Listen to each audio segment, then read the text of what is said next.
ਬਿਸਮਿਲ੍ਲਾਹਿਰਰਹਿਮਾਨਿਰਰਹੀਮ। ਹਾਂਜੀ ਦੋਸਤੋ, ਕੀ ਹਾਲ ਆ? ਠੀਕ ਹੋ? ਅੱਛਾ ਦੋਸਤੋ, ਤੁਸੀਂ ਦੇਖਿਆ ਹੋ ਅਕਸਰ ਲੋਕਾਂ ਨੂੰ ਖੂਨ ਦੀ ਕਮੀ ਹੋ ਜਾਂਦੀ ਹੈ, ਯਾਨੀ HB ਕਮ ਹੋ ਜਾਂਦੀ ਹੈ।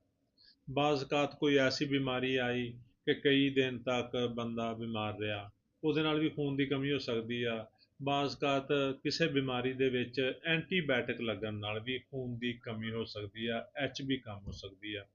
ਔਰ ਔਰਤਾਂ ਨੂੰ ਖਾਸ ਤੌਰ 'ਤੇ ਪ੍ਰੈਗਨੈਂਸੀ ਦੇ ਵਿੱਚ ਖੂਨ ਦੀ ਅਕਸਰ ਕਮੀ ਹੋ ਜਾਂਦੀ ਆ, ਅਤੇ ਡਾਕਟਰ ਉਹਨਾਂ ਨੂੰ ਆਇਰਨ ਦੇ ਇੰਜੈਕਸ਼ਨ ਤਜਵੀਜ਼ ਕਰਦੇ ਨੇ। ਜਾਂ ਜਿਸ ਵੀ ਬੰਦੇ ਨੂੰ ਖੂਨ ਦੀ ਕਮੀ ਹੋ ਜਾਂਦੀ ਆ, ਡਾਕਟਰ ਕਹਿੰਦੇ ਨੇ ਕਿ ਆਇਰਨ ਦੇ ਇੰਜੈਕਸ਼ਨ ਲਵਾਓ। 2 ਇੰਜੈਕਸ਼ਨ ਅਗਰ ਆਇਰਨ ਦੇ ਵੀਨੋਫਰ ਲਾਏ ਜਾਣ, 1 ਪੁਆਇੰਟ HB ਇਨਕਰੀਜ਼ ਕਰਦੀ ਹੈ ਜ਼ਿਆਦਾ ਤੋਂ ਜ਼ਿਆਦਾ। ਅਗਰ ਕਮੀ ਜ਼ਿਆਦਾ ਹੋਵੇ ਤਾਂ ਬਹੁਤ ਸਾਰੇ ਇੰਜੈਕਸ਼ਨ ਲਾਣੇ ਪੈਣਗੇ, ਜਿਹੜੇ ਕਿ ਮਰੀਜ਼ ਦੀ ਜੇਬ 'ਤੇ ਵੀ ਭਾਰੀ ਹੋਣਗੇ ਅਤੇ ਮੁਸ਼ੱਕਤ ਤਲਬ ਕੰਮ ਵੀ ਆ। ਅਤੇ ਦੋਸਤੋ, ਅਗਰ ਕਿਸੇ ਮੇਰੇ ਭਾਈ ਨੂੰ, ਦੋਸਤ ਨੂੰ, ਅਜ਼ੀਜ਼ ਨੂੰ ਜਾਂ ਅਜ਼ੀਜ਼ਾ ਨੂੰ ਖੂਨ ਦੀ ਕਮੀ ਹੋ ਚੁੱਕੀ ਆ, ਕਿਸੇ ਵੀ ਵਜ੍ਹਾ ਤੋਂ ਖੂਨ ਦੀ ਕਮੀ ਹੋ ਗਈ ਆ, ਔਰ ਡਾਕਟਰ ਉਹਨਾਂ ਨੂੰ ਵੀਨੋਫਰ ਇੰਜੈਕਸ਼ਨ, ਆਇਰਨ ਦੇ ਇੰਜੈਕਸ਼ਨ ਤਜਵੀਜ਼ ਕਰ ਚੁੱਕੇ ਨੇ, ਅਤੇ ਤੁਹਾਨੂੰ ਇੰਜੈਕਸ਼ਨ ਲਵਾਉਣ ਦੀ ਜ਼ਰੂਰਤ ਨਹੀਂ। ਜਿਹੜੀ ਤੁਹਾਨੂੰ ਅੱਜ ਅਸੀਂ ਰੈਮਡੀ ਦੱਸਣੀ ਆ, ਇਸ ਰੈਮਡੀ ਦੇ ਜ਼ਿਆਦਾ ਤੋਂ ਜ਼ਿਆਦਾ 15 ਦਿਨ ਦੇ ਇਸਤੇਮਾਲ ਨਾਲ ਤੁਹਾਡੀ HB ਪੂਰੀ ਹੋ ਜਾਣੀ ਆ, ਔਰ ਤੁਹਾਡੀ HB ਦੀ ਵਜ੍ਹਾ ਤੋਂ ਜਿੰਨੀ ਵੀ ਤੁਹਾਨੂੰ ਤਕਲੀਫਾਤ ਨੇ ਉਹ ਠੀਕ ਹੋ ਜਾਣੀਆਂ। ਦੋਸਤੋ, ਕਰਨਾ ਕੀ ਆ?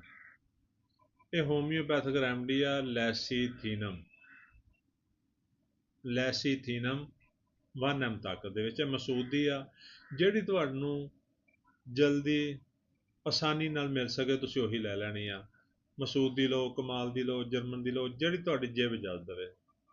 ਔਰ ਇਸ ਦਵਾਈ ਦੇ 5 ਕਤਰੇ 2 ਘੁੱਟ ਪਾਣੀ 'ਚ ਪਾ ਕੇ, 2 ਘੁੱਟ ਪਾਣੀ ਲਵੋ, ਉਹਦੇ 'ਚ 5 ਕਤਰੇ ਪਾਓ ਔਰ ਪੀ ਲਵੋ। ਇਹ ਇੱਕ ਖੁਰਾਕ ਰੋਜ਼ਾਨਾ ਲੈਣੀ ਆ ਅਤੇ 15 ਦਿਨ ਲੈਣੀ ਆ।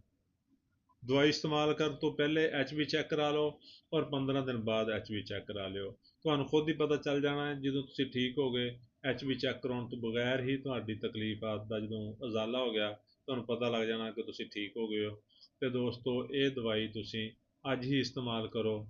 ਅਤੇ ਦੂਸਰੀ ਗੱਲ ਇਹ ਆ, ਸਾਡੀ ਵੀਡੀਓ ਨੂੰ ਲਾਈਕ ਅਤੇ ਸ਼ੇਅਰ ਕਰੋ ਤਾਂ ਕਿ ਮਜ਼ੀਦ ਲੋਕਾਂ ਤੱਕ ਇਹ ਵੀਡੀਓ ਪਹੁੰਚੇ ਔਰ ਉਹਨਾਂ ਦਾ ਵੀ ਫਾਇਦਾ ਹੋ ਸਕੇ। ਅਤੇ ਦੋਸਤੋ, ਸਾਡੇ ਅਕਾਊਂਟ ਨੂੰ ਵੀ ਫਾਲੋ ਕਰ ਲਓ ਤਾਂ ਕਿ ਤੁਹਾਡਾ ਅਤੇ ਸਾਡਾ ਹਮੇਸ਼ਾ ਨਾਲ ਰਾਬਤਾ ਰਹੇ। ਸ਼ੁਕਰੀਆ। ਅੱਲਾ ਹਾਫਿਜ਼।